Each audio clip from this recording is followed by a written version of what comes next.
Okay, so now I'm here with my buddy Juan here, and he smuggles tuk-tuks and coconuts out of the Philippines into Russia. There's a big market for it here. And he's modifying them with skis for the winter, so we're going to have tuk-tuks with skis, right? Yeah. So give us a quick introduction to who you are besides the tuk-tuk coconuts.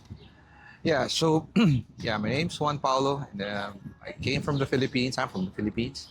So I've been here in Russia for more than 2 years now.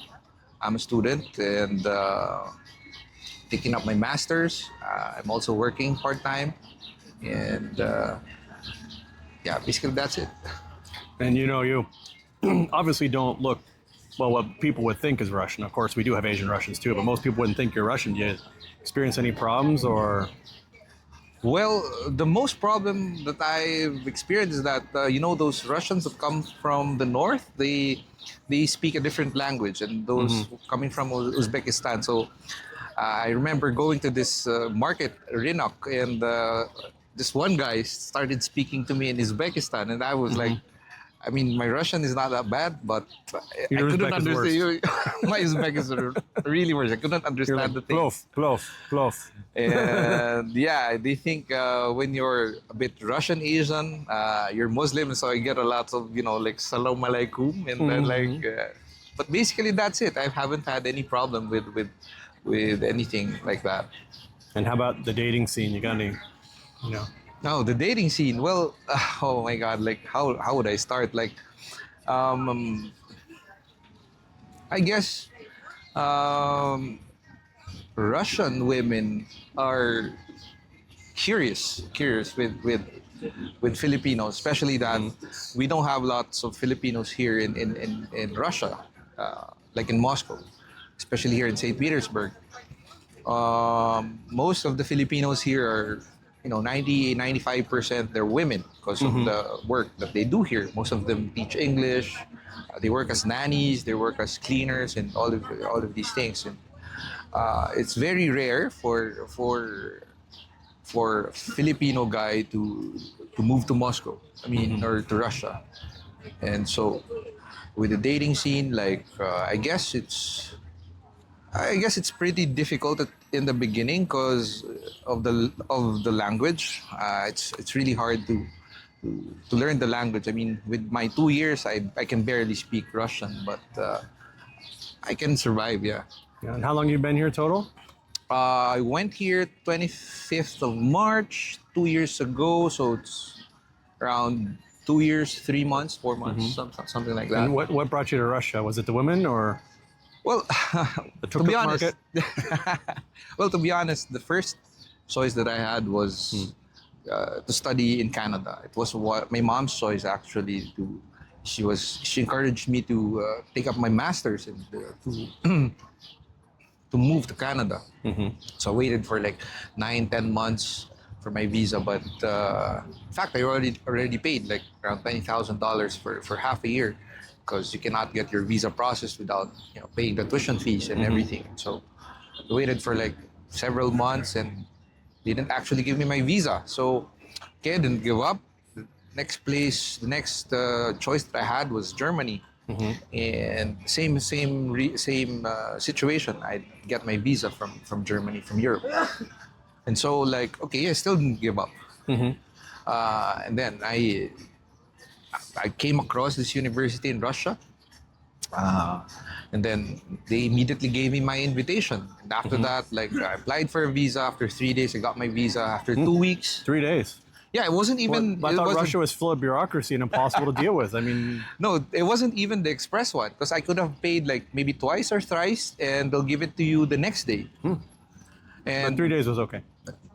Yeah, 3 days comparing to three. I mean, like 9 months from waiting for Canada. And how easy was it? I mean, as far as applying compared to applying to Canada and Germany, the paperwork and the things you had to apply. Well, I'll let you in a little bit of a secret. When I started applying, it was when the special operations for Ukraine was going on. It was around February during the first wave of operations. So like special operation, like let's go to Russia and study there. And like my family was all of them were So you started the application before or after the special operation? Right after. It was Okay. if So it I'm already not happened mistaken, when yeah, you- if I'm not mistaken, the operation started 24th, 25th of February, and after that, I started applying. And So then I obviously told they gave you the visa, you got drafted, you went and fought in Ukraine for a while. no, no. But my family was thinking, there's a war there's a war going on in Russia. I shouldn't go. Everyone was against me. I remember me and my mom had a huge fight. Okay. No, really, because I really just wanted to leave the country. Like I just really wanted to explore the world and study elsewhere. Like, yeah, of course, I graduated from one of the top universities in the Philippines, and I still wanted to do more. I was still wanted to achieve more, and maybe Russia is a good place to, or maybe other countries is a good place to, are good places to further my education and just boost my career. Because if the Philippines is a country, it's a poor country. It's still a third world country, and Well, it's an economically disadvantaged country. you can say it that way. Yeah. I think it's kinder way. Yeah. I think it's a very rich country, but maybe It's not a the very best rich- economically. Yeah, not the best economically, and even though you have very high qualifications, like you finished college already, you have your master's degree, and even if you have your PhD, they don't pay enough. And of course, I have my own goals, I have my own targets, and I don't think working in the Philippines or spending the rest of my life in the Philippines would actually get me to my goal. And so that's why I decided to move to another country. And how do you study in a school here if you don't speak Russian? Well, I do speak Russian. First year was all about Russian language, and it's called a foundation course. So I'm not into the formal course yet. So it's all about learning your Russian. It took me around 6-7 hours a day learning just Russian culture and everything. And then I went. So sitting around eating beets and mayonnaise and cabbage, and, yeah, that's a lot of cabbage. You eat 6-7 hours a day. A lot of kapustas and mayonnaise, Rechka. grechka. Well, yeah, so Holodets. Holodets. Oh, I love it. Yeah, first, You the heard food. my Holodets song, right? Yeah, I did. Yeah. Should we tell the audience again? Yeah, of course. So I'm writing some Russian music now, and it goes Holodets, Holodets. Это не молодец. Holodets, Holodets. Это пиздец. They shouldn't. I don't know if you know what it means. If any Russians out there want to write some music to that tune, we can get a jingle. That'd be like my podcast jingle. Exactly. More Yeah, minion so- juice just arrived. 95 rubles for half a liter. Can you imagine? That's like $1 for half a liter of minion juice. So Unbelievable. you study in Russian, or your courses are in English? Because there are many people studying English here. Yeah, I study in Russian. Oh, Basically in Russian. Yeah. So good thing about it is like a lot of my classmates are really helping me out. Like just like today, I just received like we have a group chat, and when they love foreigners. I'm practically the only foreigner in our class. All of them are Russians, and so. I find it really difficult to understand the lesson, and so when we have group works, homeworks, assignments, they're very helpful. I really appreciate them a lot. How do you do the test then? I do the test in Russian. So in the year that I've been studying the language, I've already learned how to write and read, even in script I can. So, Oh wow. yeah, so it took me a year, and to be honest, I don't regret a single day of learning Russian, because Russian language, I think, is one of the richest languages. It's spoken even in other, like for example, former Soviet republics. And even I was talking to Ukrainian. Of course, the alphabet would be there. There's slight differences in the alphabet, but. Everything is almost the same. It's just like maybe the accent or the way it's spelled or the way how you say it. But if someone starts talking to me in Ukrainian, or some Ukrainian starts talking to a Russian in Ukrainian, they would most likely understand each other by 70-80%. Yeah. Because Yeah, I used to watch Ukrainian TV. Yeah, it's really that close. And so, of course, with other former Soviet republics, and of course. And how about your living conditions? I mean, as a student, you must be poor and living in some kind of shack on the street or something, right? Actually, no. I mean, as I've told you, I do part-time jobs, and I do teach English sometimes, and I work for a call center. And actually, no. I mean, it's quite decent. You can live off quite decently with the income that So you're wait, getting. a student can work. You can be 20 a full-time hours. student. No. A student can only work for 20 hours. No, but you're a full-time student, right? I'm full-time student. And you work yeah. 20 hours a week, I work 20 hours a week, yeah. and you're surviving on that. Yeah. I mean, like, if you have these... And you don't live in a tent or sleep in the metro at night. no, I mean, I still get the pleasure of, like, visiting other places. I can afford to, like... How'd you afford to come to St. Petersburg? Did you like hang on the back of the train? No. At 20 hours a week. I mean, Well, yeah, of course you can do a little bit of excess work, or extra work or something But I'm like just saying, that. how do you live? I mean, you must live in a really rat-infested apartment. No, You must no, live not like at all. you must live like 3 hours from Moscow, because Moscow is one of the most expensive cities in the world. They say. Well, actually, to be honest, Chad, I live around 3.5-4 kilometers away from the center of Moscow, from the Kremlin. Oh, so the Kremlin pays you. No, You're a no, propagandist like me. no, of course not, Chad. Like, yeah, and with the English classes, it pays a lot if you actually know English, because in the center of Moscow, people are willing to pay, English teachers good money for tutorials, classes, and online, jobs. And of course, I do some other things, besides that. And so I got it all almost together, So with the flat that I live, it's not a bad flat. It's not a billionaire's flat, of course, but it's a pretty decent one. It's located in one of the better districts in Moscow, in the center of So Moscow. Moscow has bad districts. You're saying there's like ghettos. No, I mean like the better ones. I mean like where people are. I haven't seen any ghettos in Moscow. sure? To be honest. The Americans are always telling me there's ghettos. I can't find them, but My uncles, the brothers of my father, and both my mother's and my father's side, they've been telling me maybe they've been getting this idea from the old Soviet Union, but now. When I got here, it was totally different. It was, to be honest, it was the opposite of what they said. It's not. So were you surprised when you came? I mean, what were you expecting? I mean, what was. What was your biggest misconception that got blown apart when you got here? Well, I was expecting that the people were, like harsh or hard on foreigners, but it was total opposite. I have friends in Kamovniki, and I've got, my best friend's Russian, and they sort of adopted me in a way. Almost every weekend I go to the dacha. I have my own room there. The babushka is, always cooking awesome meals. It makes great borscht. And So the dacha is outside the city, but I've been told that outside the city it's just all poverty, and once you leave 10 miles my outside God, the you city, should see it's the complete dacha. poverty, and it's You just should mud see holes the and people dacha. pee in the streets. And I mean, like, it's all so nice. It's like a paradise with so your flowers friends must be everywhere. super rich. No, they're not super rich. They're not super rich. Are they foreigners? No, Do they work they're for both, the Kremlin? They're both Russians. But They're that's both Russians. impossible. Chad, I'm telling you. I am telling you. You should see the dacha. In fact, like, maybe if I get the chance, I'll send you some, pictures and, videos of the dacha. You should see if they'll bring me to the dacha, and I'll do a film out there.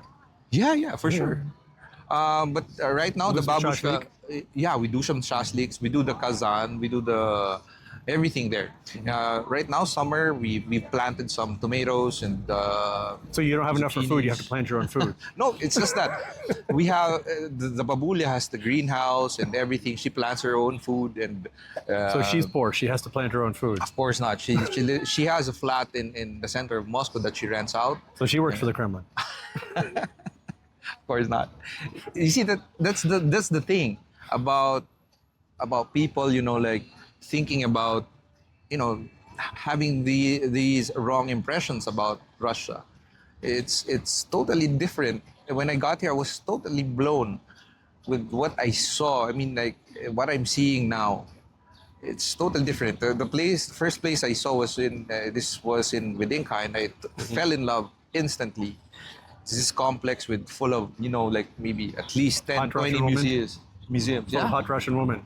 Yeah, of course, full of, and the women here, of course, it's not a question. Russian girls are one of the loveliest, if not the loveliest women that I've ever seen. They're not in my life. discriminatory because you're a foreigner? Well, I wouldn't say there's discrimination, but I guess there would be, but not as much. Chad, it's not as much as Asians are discriminated in. Of course, in every place that you go. I mean, that's just me. Like there's some kind of discrimination when you're not white. I'm yellow, of course. I'm not black. I'm not. On the Caribbean, they called me red. No, seriously, they were like, in the Caribbean, we don't call it, at least West Indies, they don't say white or black. They say clear or dark. But because I'm normally very tan, I have a darker complexion, they used to call me red. I see. Yeah, but me, I'm by Philippine standards, I'm more on the lighter side because I do have like Chinese and Spanish blood. So because my grandparents have Chinese and Spanish origins. So you make really good Szechuan paella. Yeah, Szechuan paella. And so yeah, like our family is like we got the certificate just a few months ago that we're one of 5 families left in the region who still has the origins from Spain. And so I'm quite huge in terms of Philippine standards. I'm quite taller, and so yeah, so I don't get a lot of discrimination. But I guess when it comes to discrimination, I haven't felt it directly, but Like I what guess kind of? I mean, is it racism, I guess discrimination, or just no. I guess they're curious. They're curious of who I am because not a lot of people can tell that I'm Filipino. Mostly they think I'm Chinese, Korean, or yeah, like what I said earlier, Uzbekistan or Yakutsk or these other regions. Buryati, yeah. Because of my eyes, it's really close to China. That's why maybe people there have the same chinky eyes as Chinese people. I don't know if you can say chinky on YouTube. Or yeah, I don't know. YouTube might. It's okay if you say it. I think. If I say, but I said it too. I don't know. What do you think? Is it? I don't know, man. Yeah, but yeah, in terms of discrimination, even though I see a lot of, in Moscow, there are quite a number of colored people already. I don't see a lot of discrimination, like at all. I mean, from my experience, talking from my experience, I haven't seen like huge amount of discrimination. In fact, sometimes they love you more. Like I've had these friends, and They love you a long time. That's an old movie reference. You may not even get it. I mean, when I'm free, they show up in front of my house. We go for walks. Harass you and throw bottles at the house. Exactly. No. Yeah, exactly the opposite. I was saying. Yeah, I mean, like they're kind and they're nice. I love Russian people. Like the culture and everything, and of course. When I got here, the architecture, the buildings, the places, the cleanliness of the whole city that But Russia's obviously very dirty. Of course not. I've never seen like in our country those sweeper trucks, and like right now it's in the summer they've got trucks that spray water just to get rid of the dust maybe and clean everything. And for me, I was very, very surprised because we didn't have that in the Philippines, to be honest. And the cleanliness is really you can't even see like cigarette butts or well, there are places of course, like, but compared to my country, I mean, I have nothing against the Philippines, but I'm just stating facts, Chad. Like Moscow is really like super clean, super beautiful. What about outside of Moscow, though? I mean, Moscow, they say Moscow's not Russia. Well, they say that. I've been to the outside of Moscow, the dachas and the oblasts. yes, of course, the roads sometimes are not that good, but in terms of people, cleanliness and everything, I think it's way better still than what we have in the countryside in my country. Because I also live in the provinces, in the province, it's called the Bicol region, and Naga City. In Naga City, I live in Camaligan. The Camaligan is a very small town, around 15,000, 20,000 population, and that's it. And the poverty there is really, I mean, it's getting worse. The, the distance between rich people, the rich poor gap is steadily ever increasing, and it's quite frustrating. And it's one of the reasons also that I wanted to change of. I wanted the change of environment. I wanted to, explore the world more. Well, initially, I didn't really plan to like stay here for good, but I'm starting to feel that I want to stay here for good. Like just finish my masters and probably go back and find a good opportunity in the Philippines with the better resume with my masters.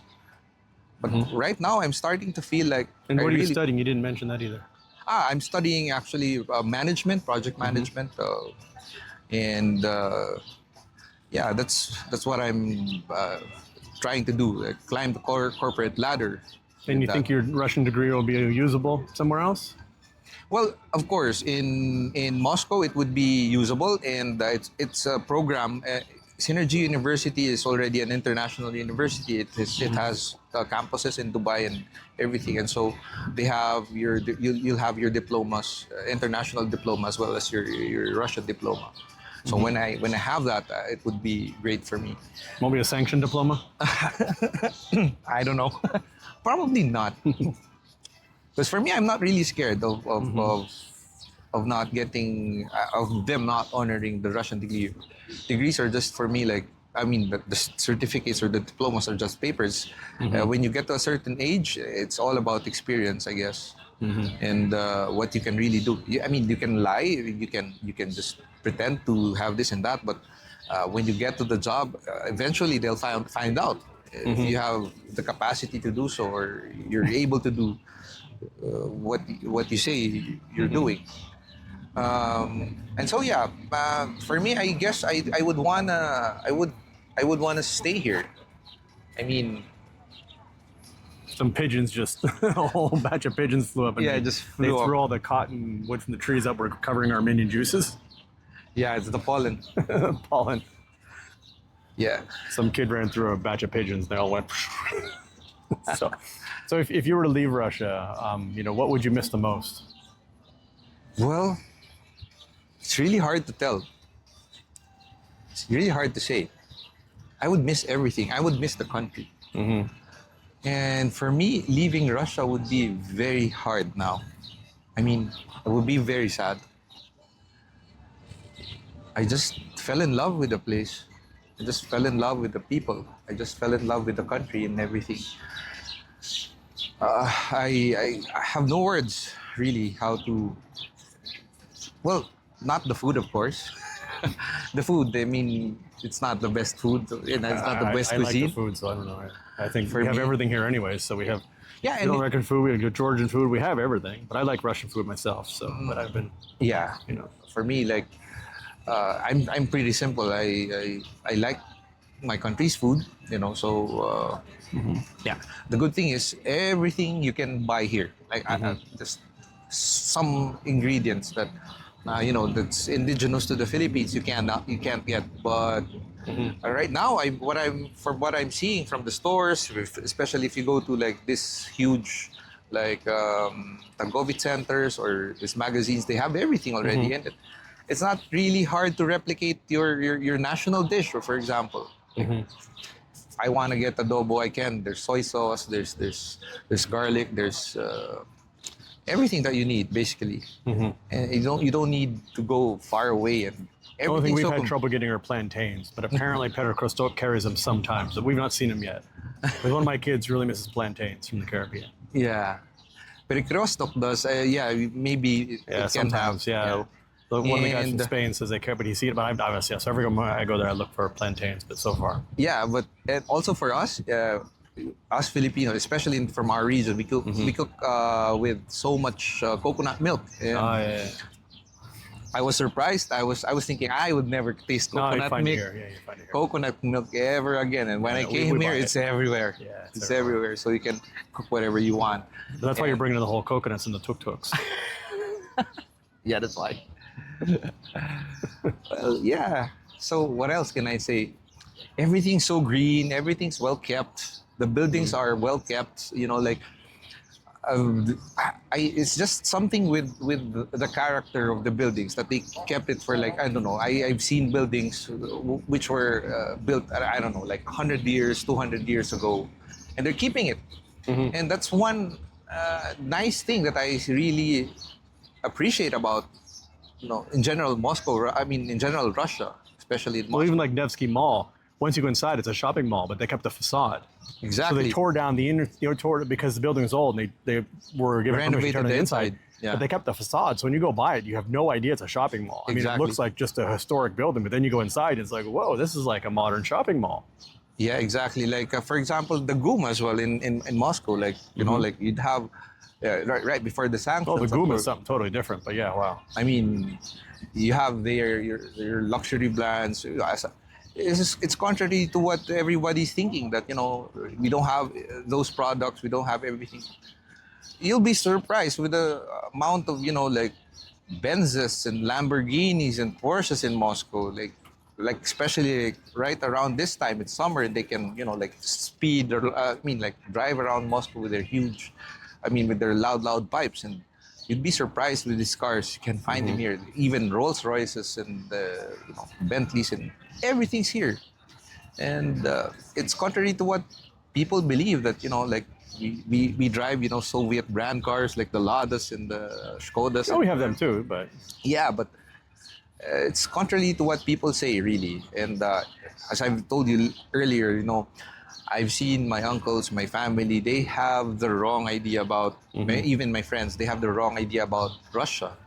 It's just because maybe I think they haven't been here, and they haven't, we don't have really a lot of, channels or ways to see what's really going on. And in my own way, in my own small way, I try to post some of those things that I see in my own social media. But that's it. I can only reach a couple of hundred people, and I'm really concentrating in my studies and my work, so I don't really have enough time to do that. But for everyone to see Moscow, you guys really need to visit, or at least see Moscow for what it it's is. unlike any other. It's Country, yeah. It's Russia. like, I've not traveled around to Asia a lot. So I've been to Singapore. So maybe Singapore might be comparable to Hong Kong. I've not been to Hong Kong or some Chinese I've cities I been don't to Hong know. Kong as well. But Moscow Yeah. for me, and I've been to close to 70 countries, it's just like, there's no other city like it. St. Petersburg is my favorite. I do like Moscow a lot, Yeah. but I love St. Petersburg. But I would say Moscow is just, I don't know, it's so different. Even St. Petersburg is kind of like a combination of Paris and Netherlands and a combination of Paris, Amsterdam, Venice. It has a bit of everything. Germany Yeah. too. But Actually, it's still I would unique say- on its own. But Moscow is just like, I don't know. It's different. Just, it's really It's different. different. It's very like, modern and here very. in St. Petersburg, it's more European than Yeah. than in Moscow. But in Moscow, you'd see like it's really Russian. Even with the culture of people. Like here in St. Petersburg, I see that people are more chilled. Yeah. They're more it feels like a town. relaxed. Yeah. And they're more laid back, and they're more open.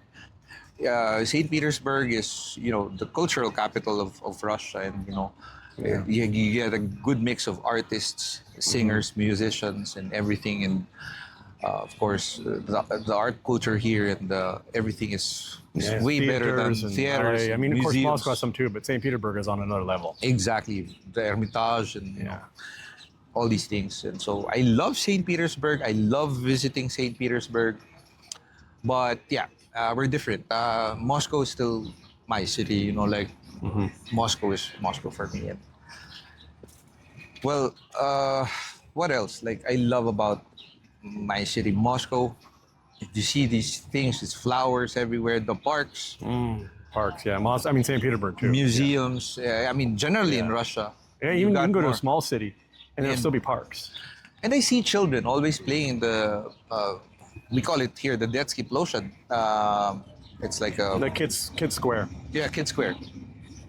Exactly. And, you don't see The playground. the playground. Still a lot of kids play in the playground, and it's. I love that they have these common spaces all the time. You'll see benches everywhere. You'll see like gardens and good places to walk. It's really built for people. Moscow is built for people who walk around. Sidewalks are not this big.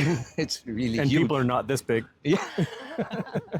It's huge, man. I mean, like, you can even, I see these cleaners, they can take a tractor to the sidewalk and clean everything from, Yeah. they can And spray water. at night, a lot of people don't realize this, tourists, but at night when people are not as many Sleeping. out, the cleaners come out. I mean, Exactly. they spray down the sidewalks with water. They come out. I mean, an army of cleaners come out at night, even in Exactly. small Russian cities. Exactly. And You know? I was surprised because it's in the morning when you wake up, it's always, wow, super clean. Not even like the leaves, they take it out, they clean everything out. And so it's a pleasure to walk. Our I mean, streets are cleaner than the inside of the New York metros and things. Exactly, because I don't mess up my shoes a lot in Moscow. Yeah, you don't. It's amazing. I don't really think about it. Like, I go home and sometimes like, because when you go to a Russian home, you got to take your shoes off. Off, yeah. And sometimes I'm like, I forgot something, and I look at the bottom of my shoes. I'm like, they look pretty clean actually. Yeah, And I was quite surprised because in the Philippines, it's a damp country, it's a tropical country. It rains every time, so Yeah. we got these tropical monsoons all the time, and so my shoes gets messed up so bad, and in Moscow, what I appreciate during the winter is that you can just walk without using your boots. I mean, man, like the streets are kept snow free, ice free, and they put everything there. Not because so much oil, we heat the streets here. We got so much gas, we can melt the whole snow. Yeah. But I think it's a very rich country. And one of the reasons also is that I looked at the potential of the country's economy. And for me, But it's the not, economy's crashing from all the sanctions. of course not. I mean, for me, energy is king. Energy is king. Not the paper, if you know what I mean. And with Russia being, like the biggest country in the world in terms of territory, has a lot of potentials in terms of energy. And with that, if I'm gonna choose a country, to choose between countries with, like for example, our country, the Philippines, we don't have so much energy resource, so we import our energy from other countries, and it's been hard on us. It's hard for us because we're paying premium on energy. Gas prices, petroleum prices, gasoline, diesel, and everything. We're paying a premium because they have to bring it to the Philippines. So it affects the whole economy. When I told my mom, like in terms, like in peso, it's gas prices here like 25 pesos, 30 pesos. In the Philippines, like, no, I don't know, like 70 pesos, 80 pesos. I'm not really sure. Haven't checked yet. Like, what's your electric bill? Do you know what your electric bill is for your mansion that you live in? No, I actually pay for everything. I pay a flat rate, around 3,000 a month, because the babushkas, I rent out from So you a pay pensioner. $33 a month for electric. Yeah, That's actually something pretty high. like that. That's actually pretty high. Is that your community fees too, though? I mean, it's everything. Oh, it's everything. Okay, that's your hot water, your water, My your hot community fees, water, electricity. Okay, my then that's fine, electricity, that's fine. and yeah, So all his utilities, heat, which in Russia, month. yeah, a month. So heat, hot water, normal water, I pay a flat rate, lift maintenance, garden maintenance, electricity, everything. He's paying $33 a month. $30 a month. Yeah, inclusive. Yeah, that's good. I was surprised because our energy cost in the Philippines. My mom's telling me right now, because also somewhere in the Philippines right now, she's paying like, I don't know, like in peso it's like 10,000 pesos. That's around, I don't know, well, 4 coconuts. for coconuts, yeah, around, I don't know, like let's do a short math. Maybe $1 is around 58 peso right now. So like $180. $180, something Okay. like that. Compared to $33. I'm sure somebody will calculate and correct us in the in the comments. But in the comments, because I don't check the rates That's anymore. after quite a bit of minion juice. We just spitballed it. Yeah. And so yeah, the energy cost in the Philippines is quite high, and that's, I think, one of the reasons it's pulling the country down as well. Dependence on other countries in terms of energy is way. It's total dependence. It's total dependence. And that's one of the reasons also I moved here, because I think it's gonna get worse. I mean, I think it's gonna get worse because we don't have our own. You know, like, I think we dug up one gas site, but I think Korean companies or U.S. companies or British companies took contracts for there, and that's what happened. So. Yeah. In terms of territory, Russia has a lot of potential. As I've told you earlier, like, to choose between a country when everything goes down. I mean, I'm not wishing the shit hits the SHFT, situation. But if the shit hits the fan, really, the one with resources and energy to keep up with economic needs and demands would be the one to survive. And Russia does have all these things. Most of these things they have. And since the 2014 event in Ukraine, the president has been, keen on having all the basic needs or everything that we need here in Russia be available and to be made here locally. And so I guess I heard that one of his financial advisors or something, Ministry of Finance, like, at one point during the 2014 history, one more sanction and Russia will really, like, go down. So he really made it a point that everything we need is made here, like cheese, we locally manufactured milk and everything, meat, basically that. So communist cows are delicious. They are. I've just GMO-free? Hormone-free? That one also. Like, to be honest, one of the reasons also I want to move too. communist eggs and communist coconuts. We do have it. One of the reasons also is the food. I mean, like, we're not being fed poison. We're not being fed, GMO stuff and drinks with poison in them. Water is not poison, air is not poison. So that's one of the reasons also. If I want to raise a family, I want to raise a family where, I wouldn't have to think about their health because the food is poisoned or like, you got GMO in there. Suddenly, or in the future, you'd be expecting cancers or diabetes and all these metabolic disease problems in the future. Also, I think the culture is really rich. The literature, the art, I mean, it's all different. You guys should really check out Russian philosophy, culture, and everything. Country has a very, very rich culture, and I think it would probably take you years and years to just get into them, but it's very unique, it's very nice, and I love it. One thing more is that with the culture, the government really spends money on having these museums, cultural parks, events, ballets, theaters, and with the movies, and they're all paid for by the government. And sometimes you can just go in a museum and they would socialism. have and that's what also surprised me, because for example, you can just go to a park and there'd be this philharmonic I don't know, like, orchestra playing, and you can just go in for like less than 500 rubles or 300 rubles. You can go in, just like, how It's like much? $3 to $5. $3 to $5. That's it. And you would really appreciate going outdoors here. I mean, like the safety. When you say going outdoors, you mean spending time outdoors, not peeing outdoors. Yeah.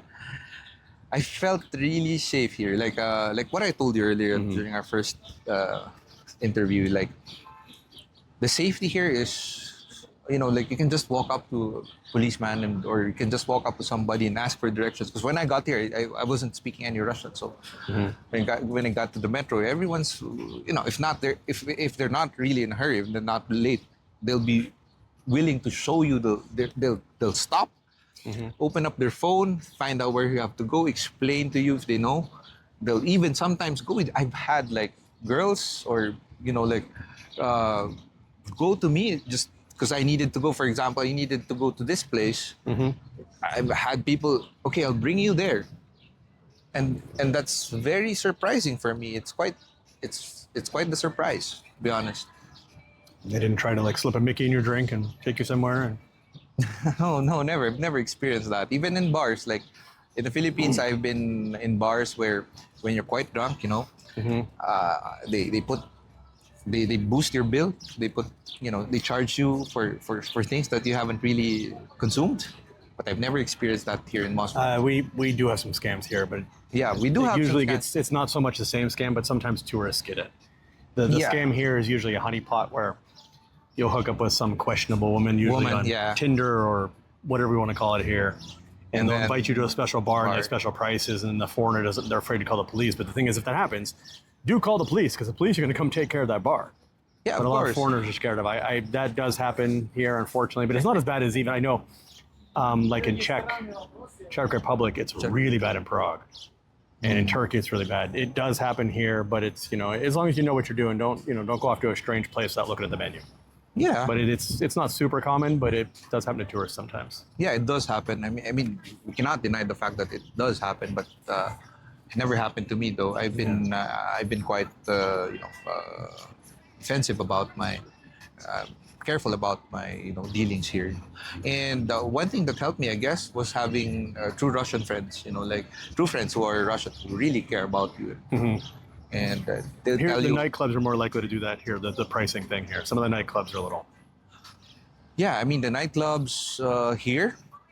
Well, they're not generally expensive. If you go to the right nightclubs, and I'm saying where that type of scam happens here is there's certain nightclubs. But if you go with somebody who tells you where to go, and most of the nightclubs are going to be fine here. Yeah, of course, and it's very convenient because most of the restaurants, nightclubs, and bars you can find in an application called Yandex, and you got ratings there. 5-star rating. Or it's Russian Google. Yeah, basically it's Russian Google. But it's even better actually. Yeah, it covers everything from scooters, taxi rides, deliveries. What else does it cover? Everything. Basically, if you're going to go to some place, whether it's a nightclub or restaurant, you can just check it. You can just check it out. You can see the rating, and if it's a scammy place, it's going to have bad ratings. Yeah. And of course, you can freely put the ratings there. And with the taxis as well, with the scooters, you can rate everything. So in the Philippines... They rate the toilets here on Yandex too. Yeah. The public toilets are rated. I've seen some with 5-star ratings. I've seen some with not so 5-star ratings. And also the passenger gets rating. I didn't like the toilet that was out of toilet paper. they put that there, obviously. Yeah, of course. The passenger. But that was before the operation. Now we have plenty of toilet papers in special operation. The passengers also do get ratings. For example, you've been canceling rides, or you've been, I don't know, like been unruly and in certain places. You've vomited in the cab. Exactly. You'll get rating as well. Well, for me, that's it. I mean, it's generally people are more, how would they say, like refined compared to other places that I've been. Yeah, it's not the word I would use, but I understand what you're going at. Yeah. They're more social. There's more of a community feeling here than there is, and we talked about this with Ethan or Elijah. But there's more of a community feeling here than there is. People it's just because don't really live in a bubble. They they're out and about, and even now I'll go out and I'll bump. It's amazing to walk around a city of 6 million people and to bump into people I will know just while I'm out in a city of 6 million people. I mean, well, of course, people recognize me, but I'm saying in addition to getting recognized for the TikTok fugitive, I do run into friends and things as well sometimes. Yeah, it's quite surprising because sometimes I run into classmates as well in the metro. I run into people that I've known. I've been because you only go through like a few lines, and you really go see it. You can see each other there. That would be one of the things that I couldn't live without anymore. Just, I think I can't live in any other place besides Russia anymore. I mean, to be honest, now that I've experienced this kind of, life. So you'd encourage people to come as tourists here? Yeah, I do. I do encourage. But I mean, you guys. there's a war going on. Aren't they going to be bombed or? Of I don't course know. not. I mean, like, it's one of the safest. Investigated by the KGB when they come across the border. It's one of the safest places to be in. Guys. I swear. I mean, like, at night you would see, policemen patrolling these parks. Streets are well lit. It's not a hassle walking. Directions are you can just ask for it. You have your phone to go anywhere. And the way I explain it to people is that, during when the U.S. was in Vietnam, people didn't don't go to the U.S. because they're in a war. And to be honest, it's a lot like that. Life's going on here. Whatever you think of the conflict, war, whatever you want to call it, life's going on here. Life is normal. Life is very normal. Yeah. We're obviously cognizant of what's going on, but Americans, they were in Iraq, Afghanistan, and people weren't like, oh, don't go to America because they're in Iraq. But, It's not. Yeah. It's not true. I mean, here, it's so quiet, so peaceful. I mean, like, the only problem that I've seen, like, for example, in Moscow, of course you get those road accidents, but you don't get the same road rage. I just heard maybe a week ago, 2 weeks ago, one of my brother just had the road rage situation. He got gun pointed at his head. Can you imagine? Here we do have it, and Russians say it's a huge problem, but having seen what happened in other countries, road rage here is a lesser of a problem. It's a less and they of a tend to get problem. out and just duke it out with their fists. Yeah. That is a bit of a thing here. I won't say it's And less nobody common. gets killed. Yeah, I mean, like, Yeah, in the it's Philippines, much less common than even in the U.S. I mean, they're not going to smash you their car, but often, sometimes when I lived in Turkey or other places, man, you can expect a fight. Here, you get a car accident, you'll be okay. But I have, there are some instances people get out and they duke it out a little bit, but it doesn't last long. People break it up. Yeah, I mean, like, they can, just settle it, mano mano. Sometimes as we they call do. it. Mano y mano, and then after that, it's okay. I mean, like, I don't know. It's quite fun. Yeah, sometimes they drink some minion juice together and. Yeah. So, I guess that's it. I mean, for me, those are the things. Like, I can't live anymore without. I mean, I can't live without anymore. The transpo system, the people, the place, the culture. Cool. Well, thanks for the time. We're going to finish our minion juice, and then we're going to go try not to get mugged on the way home. Okay. Oh, by the way, where's my phone? I left my phone there. It's charging. Yeah, nobody's taking Yeah, it. see, he just left his phone inside. We're outside the restaurant. There's a phone inside. Be perfectly safe there. So. It's there. It's charging there. Nobody's taking it. Yep. In the So, Philippines, you just look one way. yeah. Look back, your phone's gone. And the funny thing is, if somebody did swipe it, the police will check the security cameras and they'll most likely track them down. Because I see news articles all the time of like in one like time somebody, minutes. one time a lady lost her phone in the restaurant. She just lost it, and somebody decided, okay, well they found it later, and the police still tracked the person down. It's like, so. And remember the Crocus event? They got to to those people in a matter of hours. Yeah. It's amazing how it works. And there's this event again, like I don't know if we heard some terrorists in Dagestan. Yeah, they got to them. Damwon got to them in like minutes, 3 minutes. They solved the whole situation. Yeah. It's pretty amazing. We're gonna go check on Juan's phone, but it's there. It's still there. It's still there. Okay. Then we're trying to get mugged 100% on the way home. All right. Thanks, guys. Bye.